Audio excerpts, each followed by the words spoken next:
Welcome to Night Shift. Jeff Sharon here along with you. I got the student of the game, Kyle Nash. I got stat boy Drew, Andrew Glukov. I got Nick Porcelli in with me today. We're going to have Bryson Turner a little bit later. Lots to talk about as we dive in here on this. We're approaching. Are we really already approaching the end of September? By the end of this weekend, boys, we will have 5 football games in the books. I mean, like, how is this happening so quickly? We'll talk about UCF getting ready for Baylor on a historic home opener, our first ever Big 12 conference home opener against a team that we have had a moment against. Almost like they did that on purpose, Jeff. Almost like it's funny how things work out like that. We'll also talk about women's soccer. Ranked, and they're actually, as we record this, they're playing Oklahoma State in the second half. Nick is going to update us on that. We are recording this, of course, Thursday, September 28th at 9:26 Eastern in the evening. Volleyball off to a good start at home. Beat Oklahoma earlier. Bryson is actually at the venue. He's going to come on down and give us the update on that. And we'll do a little basketball chat as well with the student of the game, with the men's and women's basketball schedules popping out over here. It is every bit as brutal as you think it's going to be. It's the Big 12. So, but let's start with football. So UCF 3-1 after the there was a point there during the game against Kansas State. Kyle, I'll start with you, where it felt like it was a disappointment. Obviously, there was a clear turning point in the game. Right. The possession where Timmy McClain lost 12 yards, and then Colton Boomer missed the field goal, and then Kansas State was pretty much able to handle it. But even minus those one-off mistakes, I thought that, first of all, this is why I'm spending less time on social media. Is because after the game, I hop on there just to see what's going on. And everyone's like, "This cancel the season. It's over. We can't hang." First of all, Kansas State's a good football team. All right. They're back ranked. Their only loss was to Mizzou on a 61-yard field goal at the gun. Turns out Mizzou actually might be pretty good this year also. They're undefeated and ranked. Hard as that might be to believe right now, it certainly looks there's some element of that, Jeff. Yeah.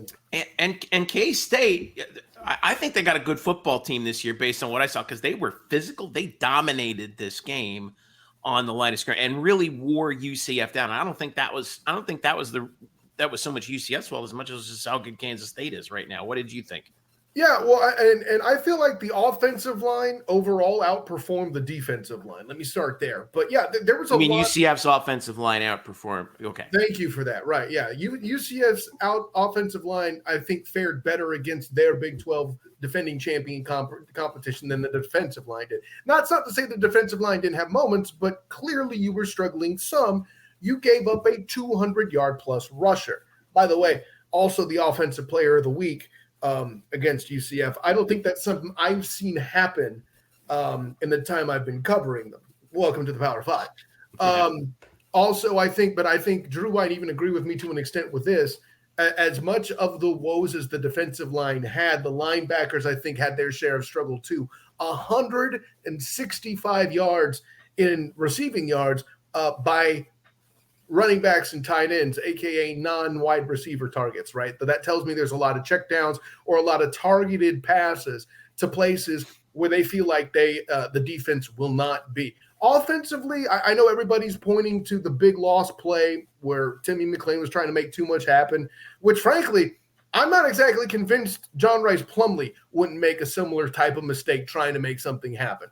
But for my money, I think the defense late in the third quarter was when the wheels started to fall off. They were coming off of 5 straight drives where they had only given up 3 points. Granted, and part of that was due to a missed field goal, but that's fine. They had only given up 3 points on 5 straight drives and were about to close out on a 5th straight scoreless drive, on a 6th straight drive in that time. And then that's when the back-to-back 15-yard penalties happened there. Of course, Brash with the unnecessary roughness. And they did get that back on the following possession, though. I mean, Baylor. I always felt like that kind of evened it out because Baylor got 2 15-yarders on the ensuing possession. Also, Johnny Richardson converted a 3rd and 24. Okay, right. It took that much of a miracle for UCF to keep fighting at that point. And then after that was when you had the miss from Colton Boomer. The play you had mentioned with McLean was about that. And, of course, that's the one everybody's squawking about because it involves a quarterback and, all that other stuff. But I think what set up that particular play's struggle was momentum and UCF being forced into what I think was a more pass predictable situation at that point. Yeah. At that point, the time was running out on them, all that other happy stuff. Drew? Yeah, let me jump in on that. It's hard to win on the road. Yeah. You have to not only in the P5 especially. Yeah, you not only have to break the home team's momentum, but you have to prevent them from getting it back, which is easy for it to happen. That's why UCF's home field advantage is so strong, is because fans get into the game real quick. It doesn't take much. So on the offensive line, I half agree with Kyle. Their pass protection was fantastic, which is agility based. However, we did see much with the defensive line not being able to brute their way through the offensive line. The offensive line was not able to be explosive in the run blocking against Kansas State's defensive line. That's why the run game they did rush for 143 yards, 4.2 a carry, though, Drew. I mean, it's not what K-State did, but obviously, I mean, that's not half of that was on 2 plays. Right. There were some home runs that were there. The longest run outside of those 2 was like 7 yards. I think McLean had a 12-yard scamper, but like RJ Harvey's longest run was 7 yards on the day. Yeah. By the way, K-State ran the ball 40 times, just for context, Drew, sorry to interrupt, but K-State ran the ball 40 times for 281 yards, and they scored 6 touchdowns on the ground. Well, there's no doubt that, and especially the linebackers, even more so than just like what Kyle was saying. Yeah. I think the linebackers failed more than the defensive line. Defensive line may not be able to penetrate. And the defensive ends were largely pushed out of the play. However, they were not getting their ankles broken by Giddens. I mean, that was just absolutely just atrocious. Which credit to DJ Giddens. I mean, he had himself a game. Greg, but I did think though, Kyle and Drew, their offensive line really just owned the game. As much as we were talking about their defensive line going into this game, Jeff, it really was their offensive line that shined. We didn't pay them enough attention, I don't think, in last week's night shift. I think you're 100% correct there. And to Gus Malzahn's point, their scheme, their coaching attack against Addison Williams' defense created a lot of opportunities for Giddens to battle in space and do a lot of good things. That's what Coach Malzahn said on Monday. And after he said that, I'm like, dude's got a point there. There were too many opportunities for Giddens in space. And Drew, you can tell me if you think that's the case or not in the linebacker struggles, maybe. I don't know. Well, he would get into the second level, and he was able to make some really good cuts. Right. Walter Yates just had a really bad day. He was routinely broken on those cuts. It got to the point where it was just silly. However, there's two things that come from this. One, the good thing is this was probably, outside of Oklahoma, the best team they're going to play the remainder of the season. So you got film on a really good team, and you learned where you're deficient. The beef matters. The obviously the it's size. Drew. Dun dun dun. So you have to you take the film and you realize, okay, we need a change of tactics because we don't have the size to go up against the really big Big 12 offensive line. We need to do something a little bit different. We need to change it, maybe make more agility based attack, maybe a little more contain based instead of bull rush. So you have some opportunities to change your tactics because we flat out saw there was a talent deficiency there, and UCF has a better idea of what they need to recruit. You're going against a different style. I mean, the skill positions, you just saw Southeastern speed right there in action. You saw it with Kobe Hudson, who God bless that man. He had himself a day. using his height and really consistent hands to just pluck 50-50 balls left and right. And that's the one thing that downfield is. I felt like there was the one advantage that UCF did have was that the receivers owned the outside. UCF had better wide receivers. Yeah, no doubt about it. It was just a question of whether, whether they could set Timmy up for those deep shots. When they had them, they worked. They scored a couple times off of them. But K-State was pretty athletic as well. And when they shut things down and they forced Timmy to run around a little bit, that's when things kind of got a little out of hand, I thought. Yeah, I mean, it to a certain extent, there's only so many times you can tap the deep ball well. I mean, this isn't NFL blitz where you can just run the same play over and over again. What do you mean? Well, you can't run da bomb all the time? That was the only play worth running. But I mean, the truth is, you had to shorten the field a little bit, and that was one thing that they really didn't do. While McLean obviously has way better deep ball touch than Plumlee. There's no doubt about it.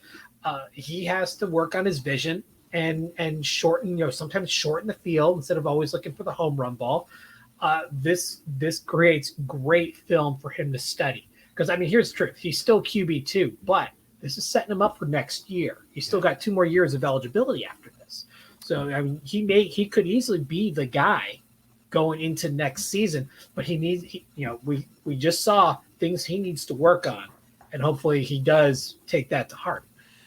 Kyle, what did you? I agree with you on that, Drew. Kyle, Drew, and Kyle, I want to get your thoughts on this because it still felt like the issue that we saw a little bit in the Villanova game kind of crept up, and where Timmy is just one beat slow. He doesn't quite have the anticipation. It was better this time, but there were a couple times when you could see that hitch when he was about to let it fly. No.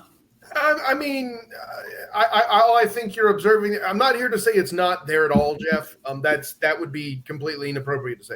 All I think we're witnessing is the timing with the ones having more time with the starter than the backup. And you said yourself in the K-State game, he even lost a little of that compared to Villanova. Guess what that is? That's just familiarity. So as we're going, I think you'll see some of that drop off even more, especially against Baylor. Wonderful segue, I must say.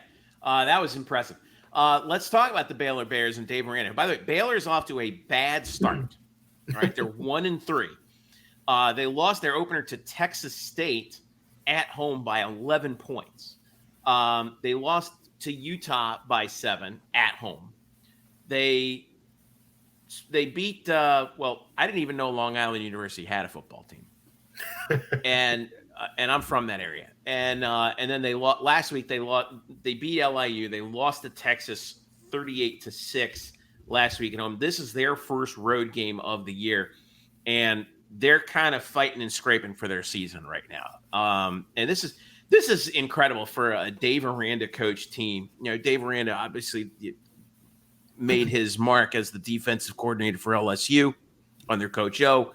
He's got a national championship ring, but this is Baylor's defensive numbers under Dave Aranda. They're 78th in the country in total defense, giving up 376.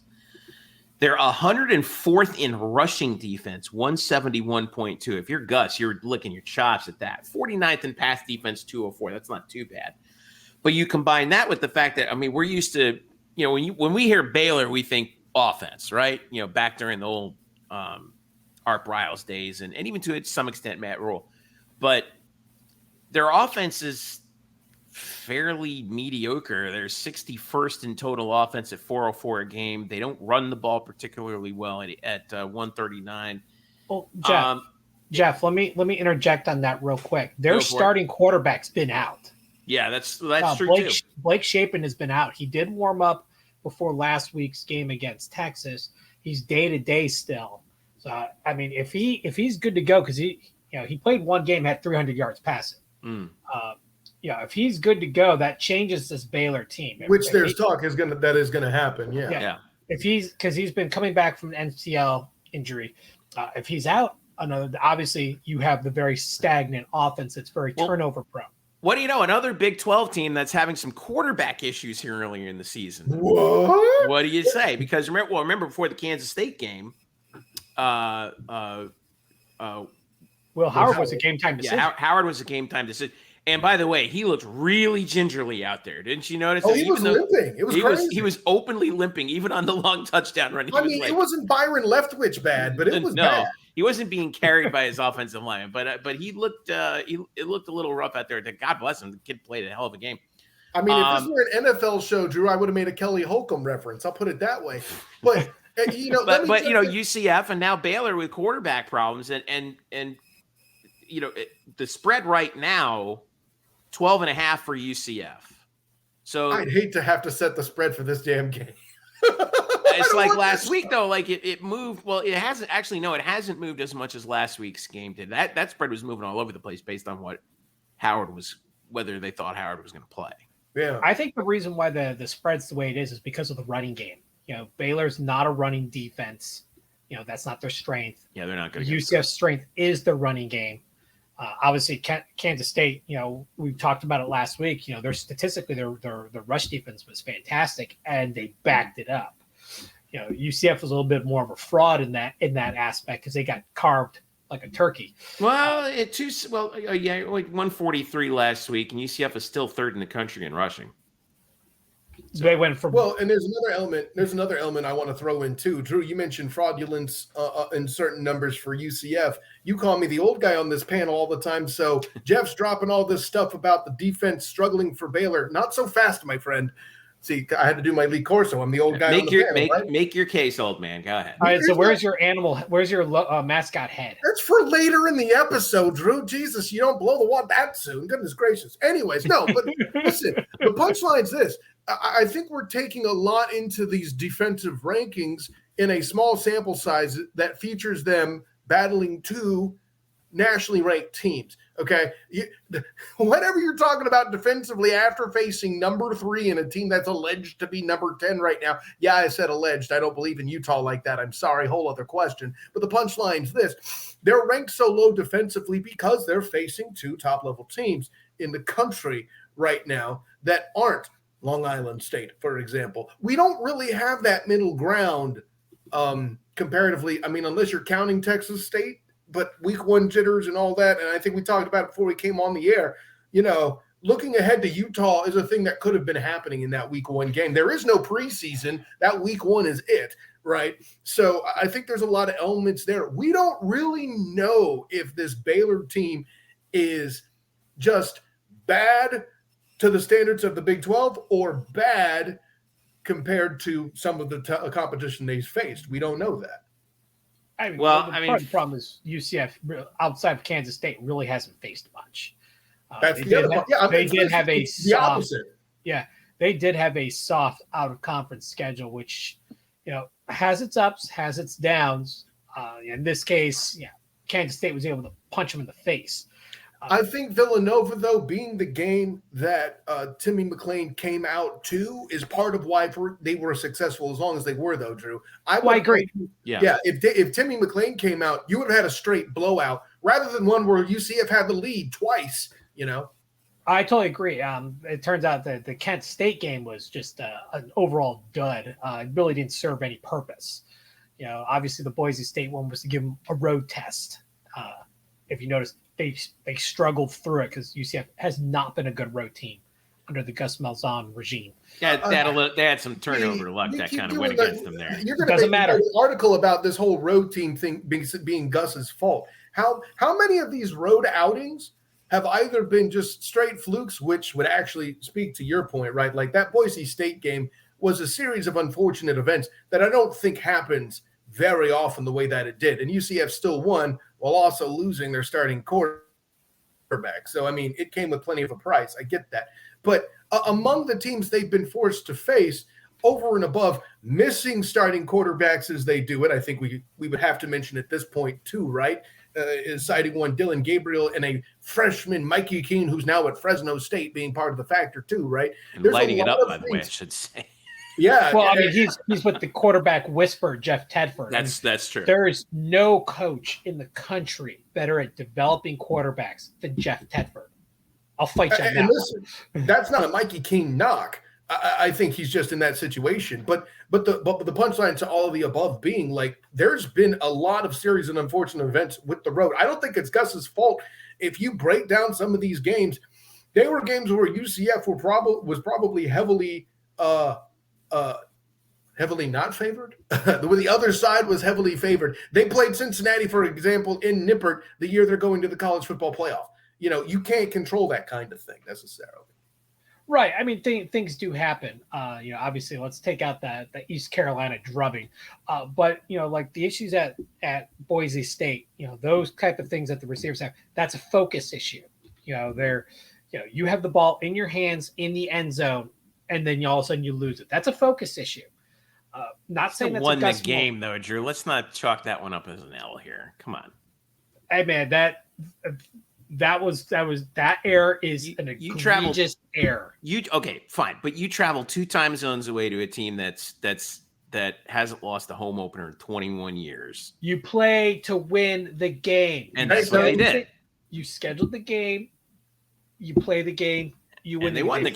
They found a way to win, but from a talent standpoint, this was a one-sided game. From a talent standpoint, from a yardage standpoint, everything except the unforced errors. UCF got torched by themselves. They were defeating themselves. Well, talent gap. All there's that definitely a talent gap. UCF was much more talented than Boise. Okay. I misunderstood what you were saying. I'm sorry, buddy. UCF by far more talented, but these are unforced errors, which has been kind of a bit of a kryptonite for UCF. John Rice Plumlee got greedy against Kent State because he could. But that's on an unforced error, back to that though, Drew. I thought that they really cut down on the unforced errors as a whole against Kansas State. I just thought that the difference was Kansas State won. Kansas State was just better. They were better. Yeah, they were They're a better team. At least right now. UCF held their own, even though they were outmatched in certain position areas and, over time. And much like a game, whenever someone runs the ball heavy, fourth quarter, that's when it starts to fall off. That's what Navy's specialty is beat you down in the fourth quarter. No different here. I mean, you run the ball 40 times, your defense is going to wear down. And that's just what happened. Look, and I've posed it a few times, and we could speculate on it. Ricky Barber on a snap count. Would he have was the other thing I thought maybe we glossed over difference? No? I don't think he would have. You don't think so? No. I don't think he having a guy like that on your defensive line, if he's healthy, you think that doesn't matter? I don't think it would have made enough of a difference based on how strong this offensive line from Kansas State was. They were just manhandling the defense. I'm not saying we would have held them to under 100 yards rush. I'm saying it would have made some sort of difference, especially in short 189 yards instead of 207 for Giddens. That's what I think it would have done. Yeah, I mean that's not really material. That's not really a material difference. Because they're still getting 165 yards in receiving to running backs and tight ends with Ricky Barber in the game. Yeah, I mean the outside containment struggled. The linebackers were just in the wrong position, and they're even with Josh Ricky Barber there. Is good. Tremont Mallers-Brash is good. They can't help that. Yeah, they were out beefed. If you watch the plays, they were getting pushed outside, out of the play. Oh well, no, I thought we were speaking to the linebackers on the outside trying to handle the business. Well, I mean, the UCF keeps changing the defense up. Even then, if the defensive ends, they're coming around the edge and they're not getting there, they're getting pushed right out of the play. This, as we talked about in, the night shift post game, this is where a guy like Jeremiah Jean-Baptiste would have been great because he can cover large chunks of field. You brought that up the other night, and like, I'm not even a UCF fan like the same way you guys are, but that broke my heart when you brought that up. I'm like, yep, would have been nice. The portal gimmick going to take it away, bro. And it's glaring that him not being there for that type of situation was glaring because that's what he was good at. He was great at angles and he was good at containment because he can cover a lot of field in the short. And he's just a little faster than Salascar and Brash. That's the fact. Well, those guys are defensive ends. You're not expecting to cover a field like a linebacker. Correct. And anyone who expects that, please, turn in your football knowledge card. Well, physics say otherwise. They're not genetic freaks. But what is this? But let's spin that forward to Baylor now, because when we look at this offense now, UCF's D line against Baylor's O line, Baylor, also struggled up front, on their own offensive line last week against Texas. They gave up 5 sacks. Everyone's doing that though. Fair, but Texas. But I mean, I don't think the scale slides that much anymore. At least at this point. The pass rush was also not there for UCF last week. What do we make of this? I mean, Baylor's struggling right now, but they're, I mentioned this earlier before we went on the show that there's something about a team that's struggling with a defensive coach that I just don't like. Because we've said this before all the time. Defense travels, and even when their offense is not humming, right? If Aranda gets hot and that defense starts making plays, they don't need their offense to be all that good. They could force turnovers. They could flip field position. It could be rough if UCF doesn't, I think, run the ball well here. I'm just going to address one thing, and Drew, you can put a bow on that. Like, for me, you mentioned that you don't think the gap is that big anymore in college football. I'm going to tell you, Jeff, there's only one place where it truly still is, and that's in the trenches. There's just not enough beef out there in the world that is football, what's his word? Savvy, I guess, is the better way to put it. And what Gus Malzahn has done for this front, both sides, is absolutely amazing in recruitment. There's a reason why he's breaking records and rankings and all that stuff. And there's recruitment and then development, though, and we're in the development phase. Well, absolutely. But hey, let's give more credit where due. Herb Hand put that group together, got them to a championship game in the American, which was an accomplishment in itself. This year's line beats the heck out of what that line was last year at this time. And listen, I know we were critical of Tylen Grable the other night, but what he is as a player in this group is miles ahead of where he was as a player with last year's group, in my opinion. Yeah. And listen, like I said, I just want to make this one quick thing, and then, Drew can run the ball from here and put a bow on that question. The biggest piece is it is possible for Baylor's line to be that much worse than the defending conference champion at that particular position, which gives UCF a fighting chance here. And, Drew mentioned the backup quarterback factor and all that, with Baylor being a big part of it as well. We don't know they're a bad team yet. That's what makes me worried if I'm, stepping into that paranoia. Drew. Well, look at the depth chart for Kansas State. Starting left tackle, 6'5", 330 pounds. Left guard, 6'4", 335. And then you got the center, the right guard, and the right tackle range between 291 and 300 pounds. Baylor's got taller offensive linemen, but they're not as hefty, which actually plays to the defensive line's advantage. They're easier to stand up. The left tackle, 6'6", left guard, 6'5". The center and right tackle, 6'6", and a 6'8" right guard. These are very tall guys. A 6'8" right guard? That's insane. Yeah. Low man wins. Right, Kyle? But the heaviest guy is 312 pounds. So, I mean, you're talking a size difference that UCF could take advantage of, because, Lee Hunter is 6'4", 320. I mean, he is just absolutely stocky as all get out. John Walker, 6'4", 310. I mean, you put those guys next to each other. John Walker and Lee Hunter have been playing really that was the saving grace with Barber out. Yeah. Where you saw the exposure was the fact of how undersized Josh Selskar and Trayvon Morris-Brash were at 265 and 245 pounds, respectively. That played a role when they were trying to get around those tackles. With the guys, is more, instead of being short and stocky, which are shorter and stocky, which will help with their agility aspect, you now have tall guys, which may not be quite as agile, could play to UCF's advantage in the battle of the trenches. Well, we've got it's right, like I said, about a 12-point line right now. ESPN gives UCF an 87% chance of winning here. Drew, I'll start with you, then we'll go to Kyle. Predictions on this one. What do you got?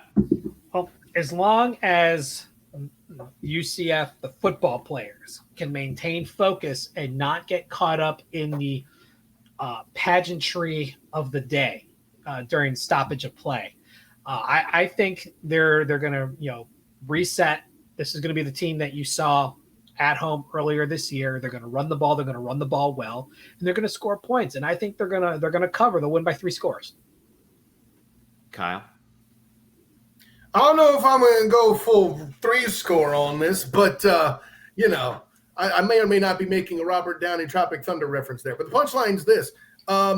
I agree with Drew that the ball will be controlled a lot more in this game by UCF. I believe the run game will deliver. I believe they're going to try and fail to stop the run game with the same success that Kansas State did. I'm sure you're going to see some punts for sure, but at the end of the day, listen, R.J. Harvey, Johnny Richardson are going to do their damage. You're going to see Jordan McDonald, do his best Miley Cyrus impression and come in like a wrecking ball. I see a lot going on there, and then you're going to beat people down the field with Timmy McClain. Rinse repeat of what you saw last week. I dare you to stop it. And please, I dare you to sit back and try to stop Kobe Hudson and concentrate on that. As an offensive lineman, that's a good day for me. So, yeah, I got UCF. I think I have it in the round table, which you can find on the black and gold banneret.com. hang on. There. You should just have it at the ready, man. I have.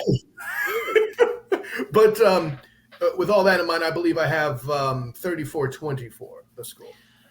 3:30 p.m. FS1 on Saturday. Once again, FS1. We got Eric Collins and Devin Carden going for us again. UCF is what's our record with these two guys on it? 2-1. Our record is hit the mute button. Yeah, Devin Gardner deserves Nice. the Razzie for bad commentary. For performance as a commentator, that's right. Yeah, I mean he's got Razzie written all over. I mean, last week At least they're familiar with us now, Are they though? Yeah, I mean, look what happened They last should week. be. They had him work 2 different games. Yeah, they were working 2 games yesterday. Hardest working crew in show business. Yeah, because you don't have to go anywhere. I mean, if Right. you're going to do it from a studio, at least instead of having those monitors in the back, which makes it very obvious that you're in a studio, can you make it just one big screen and give the illusion that it's real? Why would you want them to deceive us? Because they're not there and it sounds like it. Because if you're in a studio, then show that you're in a studio. It's okay. I'm fine. I get that. They don't own it though. They don't own it. They're just bad at what they do. It's not their fault. Where's Lopez for this? Listen, it's not their fault that Fox isn't forking over the money to send them where they should be. And you can tell during the game that there are things that happen that they can't see, like a flag down the field or something like that. That's not what we're criticizing, Jeff. We're criticizing you trying to compare Timmy McClain to Michael Vick. He's got a point. I mean, not only once, but twice. Thank you, Jeff. Drew, there was a full double down as well. I'll cop to that. Yeah, I mean, that's worse than listen, me and Eric Lopez together. I'm just saying. Listen, easier said than done out there. I think that it's but we'll see. I mean, at least they're that much more familiar with us again. By the way, just checking out UCF schedule here. I just wanted to see the Kansas game is, what do we have, Drew? That one's going to be on Big Fox, isn't it? It's going to be on 4 p.m. Yeah, 4 o'clock on Fox. From Lawrence at Kansas on Saturday the 7th. So be sure to tune in, and don't worry, there will be commentators at the stadium. Might be a Timmy B game, right? Tim Brando might be in there. That I couldn't tell you, but keep an eye on. Or Jason, or maybe Jason. But hey, Jason's called our games before. And keep an eye on 506 Sports. They have it all laid out. Oh, that's the best website in the world. I don't know what sort of. I don't know how that guy at 506 gets all that information. But that's my weekend plan. Actually, right not there. only that, but they've actually created a full archive. You can get the commentators from some random game in the NFL from the 1950s. And Really? they've got it that all. far back. I didn't think it was that far. Oh yeah, and their archive is really expansive. It's impressive. Drew's going to be listening to the Giants win the pennant call from 19 whatever it was. No, a lot of then they beat the Indians in the World Series. A lot of fanfare for Family Weekend, by the way. UCF will be honoring the Fiesta Bowl team from 10 years ago that defeated Baylor in Glendale, Arizona, all those years ago. What? No mention of softball getting their love? Softball is going to get some love too. But I think it's pretty nice to see that all come full circle with Baylor. Our own Eric Lopez will be on the field for the softball portion as well. Now, Eric has said that he and I have to run into each other at some point there because Eric and I had never been at the same place at the same time. Yes, you have. I saw our time. Oh wait. All right. 3:30 kick on Saturday FS1. If you can watch the TV. If not, I will see you there as well. All right. Let's move forward to a couple things going on, at least as of right now. And Kyle, you gonna stick around? I'm gonna jump, gentlemen. Oh, you got to jump. Okay. I got some post-production I have to do for the Duval dive here. I'm going to be all famous. I'll allow it with your pro football stuff. Okay. All right. Kyle Nash, the SOTG on your socials. Kyle, we'll holler at you a little bit later. We'll see you on Night Shift on Saturday, right? Hey, an honor, joy, and privilege, Jeff. But remember, you like pro football too. The NSFL is going to be a thing, baby. Until then, class dismissed. The National Spring Football League. Well, that's not official just yet. So. They have filed trademarks on them. Trademarks, but listen, I mean, you can trademark the ham sandwich. I mean, that's the other thing. But we'll talk a little bit. Is what we're mentioning. Can you the XFL and the USFL have announced that they intend to merge. It has to go through regulatory hurdles, but it looks like and reports are that the Orlando Guardians will at least be sticking around for the time being. So they got to change their colors, man. I'll be interested. The XFL was supposed to host their showcase in Orlando in like 2 weeks. I wonder if that's still going on or not. I think they're going to play. I think they're going to play one more season because it's going to take a while to get this all straightened out. It's far afield right now, but we will keep you updated on that. Non-zero possibility. Terrence Plummer and Marlon Williams meeting up with each other on the field. Who knows? But anyway, non-zero. Bryson Turner and Nick Porcelli are in the house with us. You just heard Nick keeping an eye on a couple things. And Nick, we'll start with you with women's soccer. And, man, we were hoping for some good news and tough one for UCF women's soccer. They come in ranked, number 19 in the country. They have to go out to Stillwater to face Oklahoma State. But they come up short 2-1. They actually were down 1-0 at halftime, tied the game, and then I was checking the 60-minute a goal in the 61st minute rather by Oklahoma State gave them what they needed. UCF had only 3 shots in the first half, but 13 in the second, and they were out cornered 5-0 in the first half. But then 7 corners overall, but. Give credit to Oklahoma State handing UCF their first conference loss. This is after UCF had climbed the RPI up to 23, so they're now 8-3 on the season, if I'm not mistaken. And it's their first. It is their first conference loss. But Nick, at least as of right now, we saw it's about as good a start as you could. Well, it was as good a start as you can get until tonight. What was the difference? What was, do you see this as where, a potential turning point here in the wrong direction or just a bump in the road? I don't know if I can call it a turning point now, but I will say this. If they perform the way that they did tonight in future games, then 100% this is a turning point. Just the difference tonight was just simply, you mentioned that in the first half, they only had 3 shots.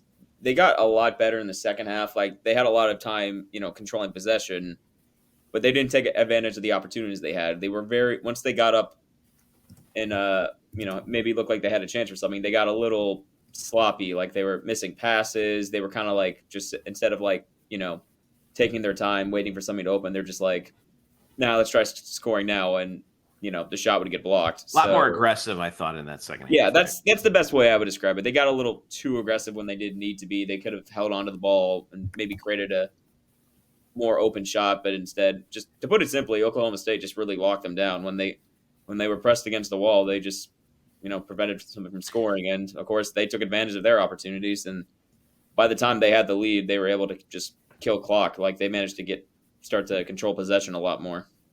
Caroline DeLau was named the goalkeeper of the week in the Big 12 this past week after she led UCF to 5 consecutive victories going after that loss at Penn State and had only given up 3 goals in those 5 games, which she gives up 2 tonight. Now, their next game is at Oklahoma on the 1st.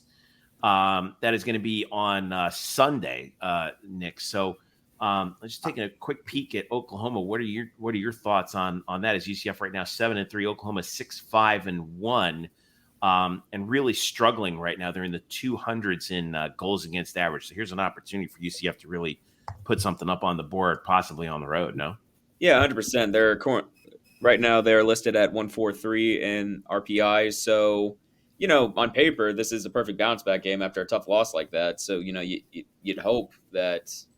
They're going to be a little pissed off and they're going to want to come out and earn that victory back. But, obviously and on paper, they should be in Oklahoma State. So you can never take a team too lightly.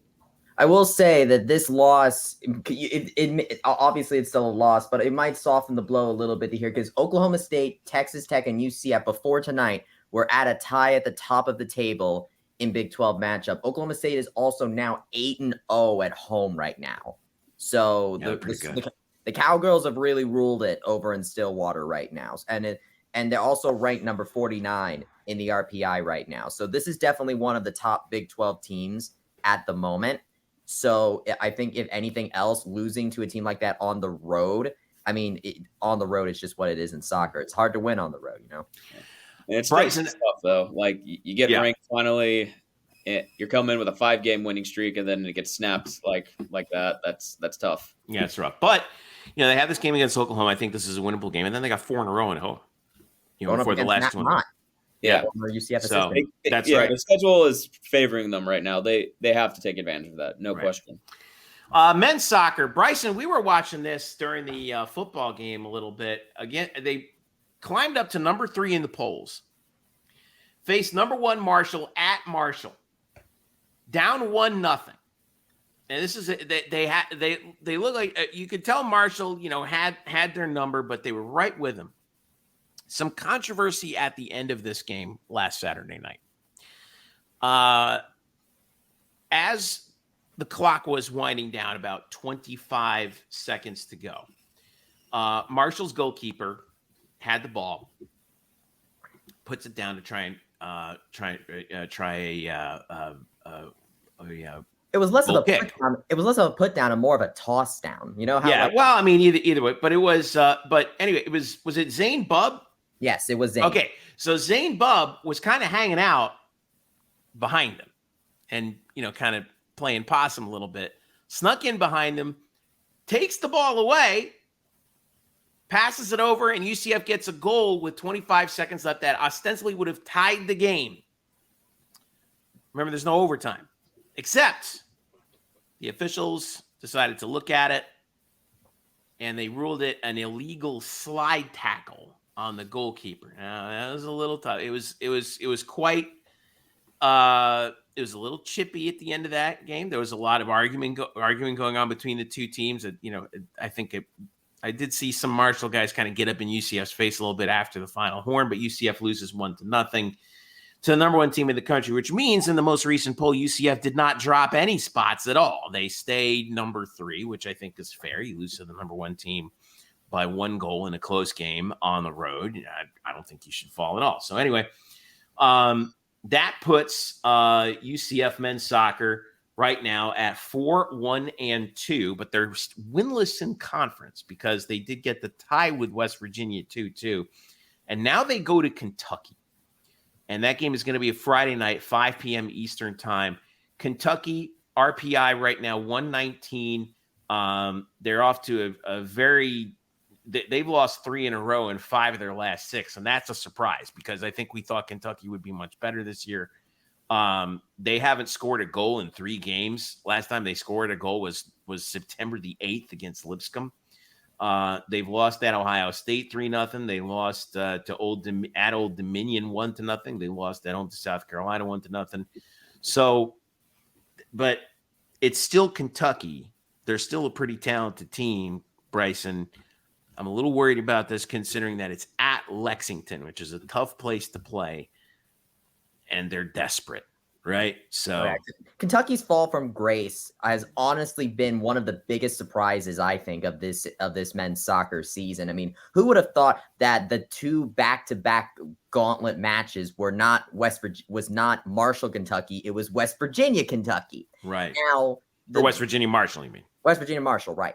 So, and of course, and by the way, West Virginia is currently ranked number 4 behind UCF. So that's 2 top 5 teams in the country that UCF started off conference play against right there. So not easy in the long at all in the long stretch. And the fact that they drew one game and almost drew the other one, according to Scott Calabrese in the press release after the game, Calabrese said that the refs rule that apparently Zane was outside the field of play and had re-entered. That's what Calabrese said in the press release after the game. But they were ostensibly, they were really close to tying it with the number 1 team in the country and did tie it with a number 4 team in the country. By the way, the team that leapfrogged UCF into the number 2 position is actually our old friend SMU. So, but now we're pretty good too once again, huh? Indeed. So now we go into this stretch of schedule because it started a little earlier than I thought it was going to, but going from Kentucky up until before the Halloween season finale against James Madison, the rest of this schedule is a trap game paradise right here. This is because the rest of these teams are not in the top 25. James Madison, I believe, was at one point, but between then and now. So you really do not want to lose these games because last year when UCF lost games like that, those were the games that lost them a spot in the conference tournament, much less, at the NCAA tournament. So we're now at the point, and I think Kentucky is I think the biggest trap of them all, just because of how historically good their program has been, and now they're falling on some tough times.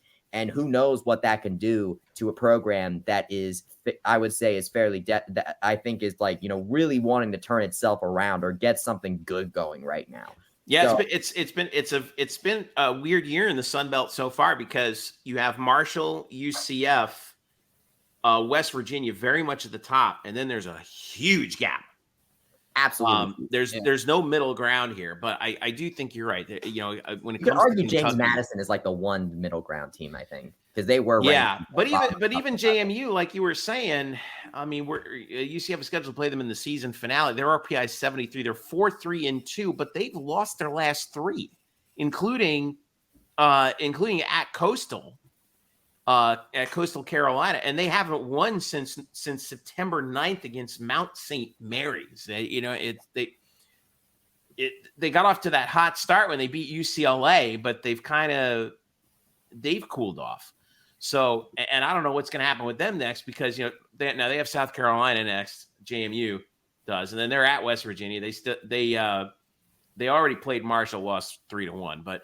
But I think you're right. This is one of those things where you can't let the Marshall game beat you twice. Now, as if you're a real national contender, as UCF looks to be, I was really impressed with how focused they were after they conceded the first goal of the game against Marshall, how they stepped up the defense and kept it to a 1-score game and kept themselves in it all the way down to the end. That's the mark of a good team. I think, sure, you concede a goal, but do you give yourself a shot later on the road? That's pretty tough. But they were able to do it. So now what do you do with the rest of the schedule? Like you were saying, do you take care of business against these guys? Right. You need a win because the biggest thing right now is that UCF does not have a win in conference play yet. They have a good loss to number 1 Marshall. If there's anything that's a good loss, that's a good loss. And then you have a draw against another top 5 team in West Virginia. Now is the time where you need to get some wins to prove that those are not flukes. Yeah. That 6 games are against teams in the RPI that I think are ranked 100 or above. except for James Madison. So Yeah. If they don't come out of Kentucky with a win, what do you think happens? Do you think they drop in the rankings? And they are definitely drop in the rankings. The question is to what extent. Now, the hard part about that is there aren't a lot of teams left on the schedule for them to beef those rankings back up. Unless James Madison gets on a resurgence. Unless James Madison gets hot, or unless Kentucky decides to get hot, which I wouldn't rule out. Yeah, that could happen. But nonetheless, 4-1-2, number 3 in the country, could be in a lot worse. Number 2 in the RPI could be in a lot worse places, to be honest with you. Volleyball, Bryson Turner. Earlier today, you were at the venue for UCF sweeping the Oklahoma Sooners. Hey, some positive news today. Yes. Well, Ava Armour, 10 kills for UCF on 27 swings. This was UCF just you handled Oklahoma. Now, Oklahoma is not all that great in volleyball, to be honest. They are nowhere near. Yeah, they're not nowhere near where Texas is, to be honest with you. But this is one of those matches that we said at the start of the year, Bryson. You got to build up that resume early in the season because the second half of conference play is an absolute ringer.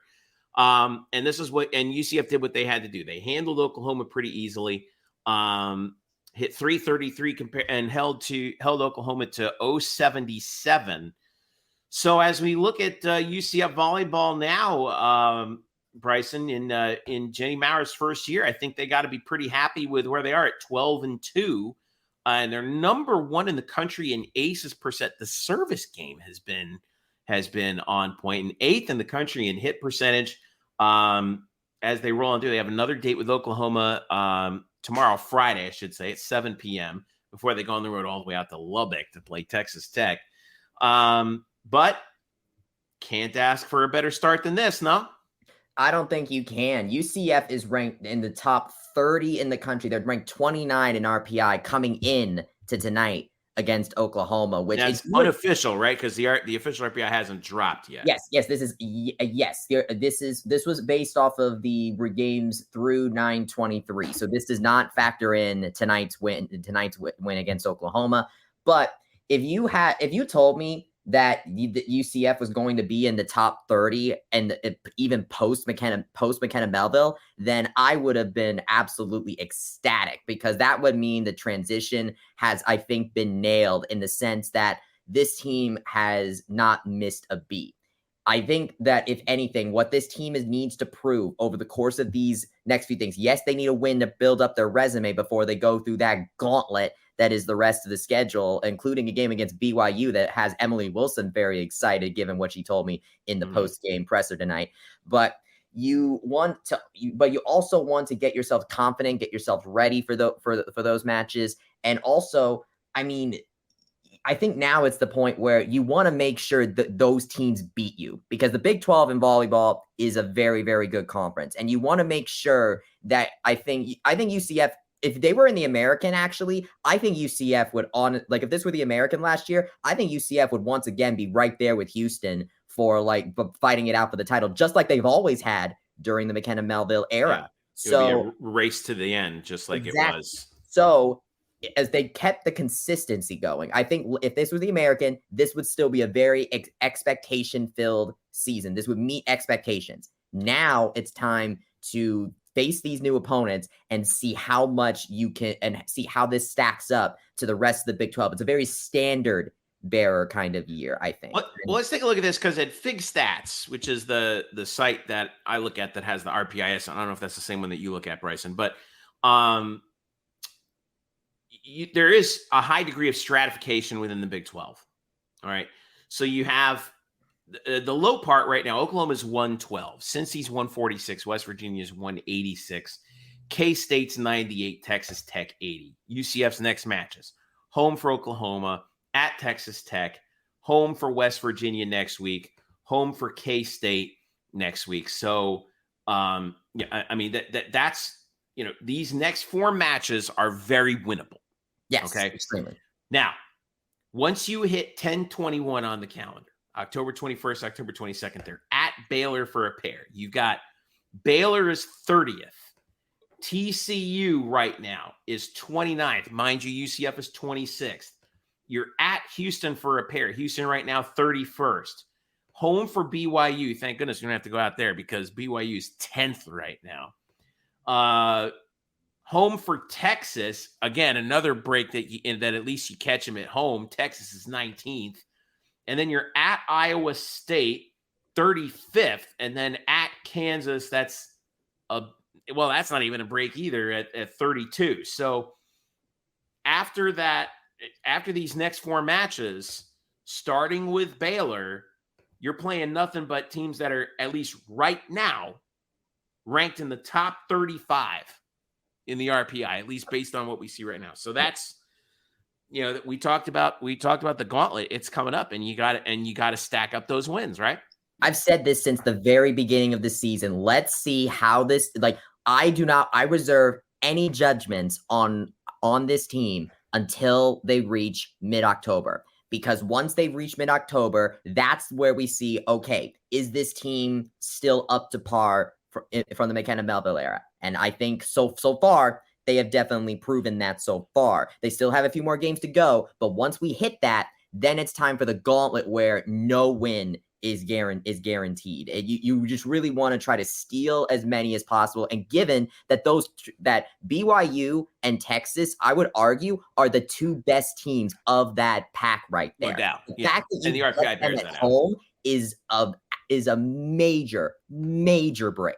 Yeah. So you got to take advantage of those things. You got to steal as many wins as you can, and then see how it works out with the RPI later on. The good news is it should help their RPI, because if they're already this high going into the gauntlet, then it could stand to reason that should they lose a majority of the gauntlet games, they won't fall too far in that event. Post McKenna Melville and Amber Olsen, who's been the real surprise to you on this team? I would say Ava Armour. Because Ava is a brand new commodity coming into this team, true freshman. Emily Wilson may be like the major killer on the team now. I think Ava Armour is much more of an Amory Watson type, maybe and Wilson is the Watson type because Wilson really showed up tonight blocking and digging. So, but in any case, Ava has really showcased how much of a natural talent that she has for the game. She also has that height that we've talked about that you really need. Like, she is a tall woman. So Ava is just the type of player that this program needs in the Big 12 era. And Abby Shomers as well. She's captained this offense extremely well. She learned last year, as redshirting last year, she learned extremely well under Amber Olsen. Yeah. So the fact that these two players have really stepped up the way that they have to join an already stacked middle blocker group with Claudia Dillon and Abby Hansen is, I think, paramount to this success, because setter and outside hitter is really the two most inexperienced position groups on this team, the youngest parts on this team. And they have really kept up to snuff so far during this season. Now it's basically, I think if anyone is going to exploit that, it's going to be that gauntlet. So how will these young players, Emily Wilson, Abby Shomers, and Ava Armour, handle this gauntlet? And I'm very excited to see that. We talked about how, last year, Abby Hansen delivered a lot of size for UCF at 6'5" when she came over from Oregon. Well, guess what? You got her over there, and then you also got Ava Armour as outside hitter as a freshman, who is also 6'5".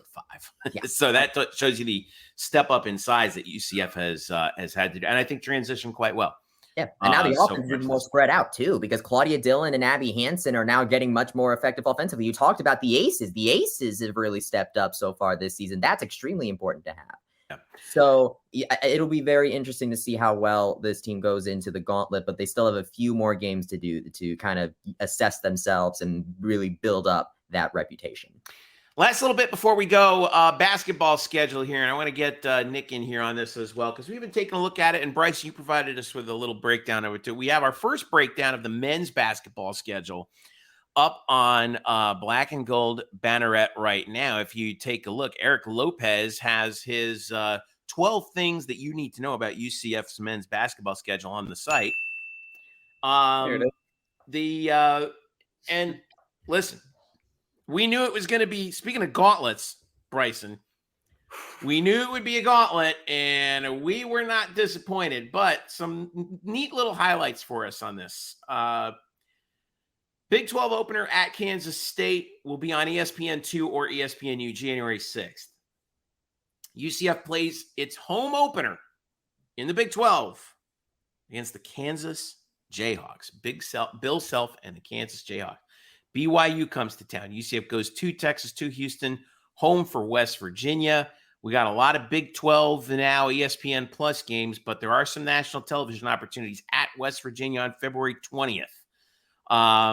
What I like about the schedule, Bryson, is that now that we're in the Big 12, there's a distinct pattern to when UCF plays their games. It's a Tuesday or Wednesday, and then a Saturday when we get to conference play, which I think is very fan friendly. Personally, it's, we played some games. There's obviously a little bit of all over the place in the early part of the season, but once you get to conference play, it's pretty stable. It's either every week you play 2 games a week, either on a Tuesday or Wednesday, and then on Saturday.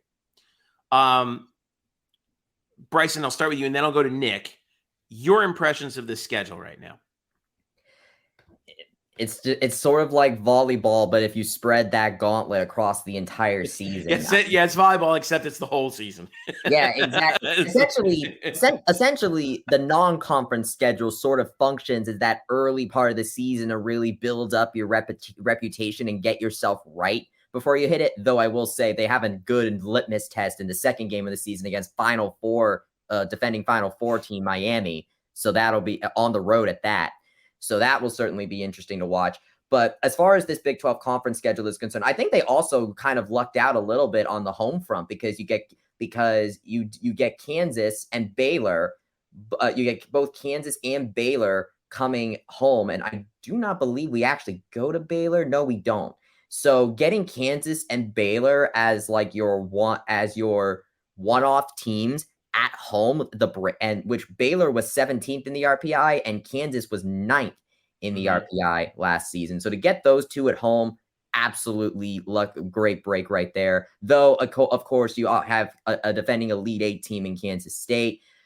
Most every one of these Big 12 teams make the postseason. Let's put it like this. Like last year, in fact, the only Kansas State, I believe, made the tournament with, I think, a very 500-ish conference record, something like that. Only one Big 12 team, I think, didn't make it. Or I'm thinking of women's basketball. I'm thinking of women. But the punchline is this: a majority of these teams are postseason capable teams, whether it's the NIT or the NCAA. You're rarely going to get a break. The closest thing this team has to a break, I would say, is in the beginning of February, where they host Oklahoma, who was 70th in the RPI, go to Lubbock, who was Texas Tech was 62nd, and then go to. And those two teams were tied for last in the Big 12 last year. Right, and then it gives you an idea, like tied for last in the Big 12, and their net rankings last year were 70th and 62nd. Yeah, the best way I think to look at this is that January. Absolute gauntlet. The month of January is an absolute gauntlet where every single team you face, except BYU, that home match, made a postseason tournament. February, a little bit easier. You have one NCAA tournament team in at West Virginia, and then you have Cincinnati. Then you end the season with a bang against in March with 3 games with 3 NCAA tournament teams. So I would just say January, be prepared for January. Nick, what are you looking forward to out of this schedule? Because I do agree with Bryson that there was a little bit of a break, and that the whole schedule's hard, but the really hard part is in January. And you got some of your more difficult opponents more toward home, right? They do have a tough road game, obviously, at Houston.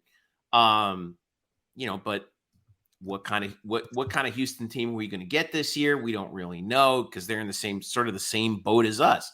Same thing with BYU too. BYU last year finished 5th in the West Coast Conference, and their net ranking at the end of last year was 84th. Now they've had some good years in recent times, but not so far. But you, as someone who's going to be there, and what are you looking for? What are the dates that you have scheduled? What are the games that you're really looking forward to this year? Nearly all of them. I mean, you guys just said it. It's arguably one of the most talented conference in all of college basketball. First of all, you're talking about how hard January is. I mean, what a step up in competition as we jump into conference schedule. We go from playing Florida A&M and Bethune-Cookman to Kansas State and Kansas. Yeah, those are basically two scrimmages before you play the two Kansas State, the two Kansas teams, right? Yeah, it's insane. I mean, I feel like I saw something that said season tickets for the game for this year are already sold out. I mean, I can't wait to see what the crowds are going to look like. Like, remember how rowdy and packed the stands were last year when Houston came into town? Oh, it's going to be a zoo. Yeah, imagine that at nearly every night. That's what I'm looking forward to. This is just going to be as a fan going in the stands. That's just going to be a really fun year. We're going to see, as an old hat, by the way, guys, we're going to see some. I would say some historic, a little old versus the new, because there's a stretch in the schedule in end of November to December when UCF plays 3 schools from the Atlantic Sun Conference that we shared time with in the Ace Sun when we were way back in the day, back when the two of you were wee lads. And then from there, you go Ole Miss, Maine, the FAMU Bethune-Cookman double dip. By the way, FAMU last year was 11th in the SWAC. They didn't even qualify for their own conference tournament. A net ranking of 359. Bethune not that much better at 349. And then wham, Saturday, January 6th at K-State in Manhattan to start up a team that lost to FAU in the Elite Eight. Shout out to Noah Goldberg. And then you're home for Kansas, who lost in the second round to Arkansas last year, but won the Big 12 regular season, went 28-8, and finished with a net of 9. So, look. One thing I want to ask about is, what do you think of our second non-conference game where we actually have to go and play a Final Four team in their home stadium in Miami? Well, it's a little preparation for what we're going to be dealing with, isn't it? It's a litmus test. It's yeah. It's just insane to me, because when we were in the American, and granted we had talented teams in that conference, every now and then you get this ranked team come in. It was a big deal. That's nearly every night now. Yeah, every night in the Big 12. Is Memphis or Houston, right? Because those were the two big ones, Memphis and Houston. Basically, that's every night this week. And you know what? I expect to see the crowds, like you guys were saying, just like that. So we got a breakdown of the men's schedule up there right now on blackandgoldbanneret.com, courtesy of Eric Lopez, who gave us 12 things to know about UCF men's basketball schedule. We're going to look at the women's schedule in next week's pod, and we're going to have something up a little bit later on this week once we get through football to look at the women's basketball schedule. So be on the lookout for that. So that is going to do it for us here on the Night Shift Podcast. Shout out to Drew, Stat Boy Drew. Shout out to Kyle, the SOTG. Shout out to Eric Lopez Elo on socials. Also Bryson at It's Bryson Turner, Nick at Nick Porcelli too. We will have Night Shift post game after the Baylor game. Again, 3:30 kick. So we're thinking probably around 7:30 we'll get started as soon as that game is over. To talk about UCF's home opener in the Big 12. And see if UCF can get back on the winning side. Make sure you follow us on our socials. UCF Banneret _SBN on X. Don't forget, Nightcap will also be up early in the week. Thanks to Bryson and Nick for putting that together. We will also do so make sure you keep your eye out for that. Also, Instagram, X/Twitter, Facebook.com/blackandgoldbanneret. Make sure you hit us up on that. And also on Threads at Black and Gold Banneret as well. We've been sharing some more content over there. And I try to make sure we have something on all three of them, right? X, Threads, and Facebook for you wherever you get social with UCF Athletics. So for all of us here at the Night Shift Podcast and the Black and Gold Banneret, for Bryson, Nick, Drew, Elo, and Kyle, I'm Jeff saying thank you so much for listening. Enjoy the game on Saturday. We will see you at the Bounce House for our Big 12 home opener against the Baylor Bears. Go Knights, charge on. We'll see you there.